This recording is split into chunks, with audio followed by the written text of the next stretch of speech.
वैसे तो दीक्षा लेने का नियम है 5 वर्ष की उम्र में, लेट हो जाए तो 7 वर्ष की उम्र में, और लेट हो जाए तो 9 साल की उम्र में, और ज़्यादा लेट हो जाए तो 11 साल के बच्चे को मंत्र गुरु बनाना चाहिए, यज्ञोपवीत धारण करना चाहिए और गुरुदेव के आश्रम में पढ़ना चाहिए। ये परंपरा पुरानी है, पर उस परंपरा में गुरु परंपरा थी, अब स्कूल की परंपरा है, पर दीक्षा की परंपरा तो आज भी हमको अपनानी चाहिए, क्योंकि हमें उसकी जरूरत है।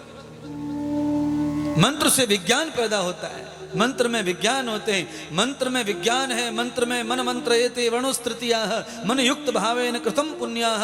मैं कहना चाहता हूँ, जैसे ही हमारी कांख में, बगल में, गाल पे बाल उगने लगते हैं, वही समय भ्रष्टाचार उगने लगता है। उस भ्रष्टाचार से बचने के लिए अगर गुरुदेव का साथ होता है तो हमारा बाल निकलने से हमारे बाल बाल हम बचते रहते हैं और हमारे ग्वाल बाल आगे बढ़ जाते हैं, हम धन्य हो जाते हैं।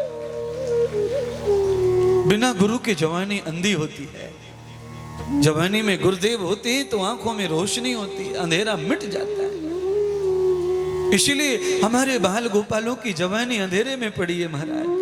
MBBS कर रहे हैं बच्चे, MD कर रहे हैं, BTech कर रहे हैं, MTech कर रहे हैं, CA कर रहे हैं, पर चरित्र इतना खोखला हो गया है कि उस चरित्र को देख के उल्टियां होती हैं, उल्टियां महाराज।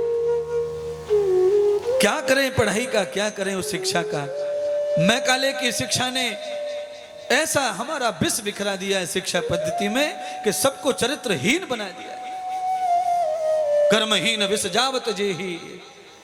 अरे जिनका चरित्र ही चला जाता है उनके पास में किसी को कुछ देने के लिए बचता ही नहीं है, फिर सब खोखला है।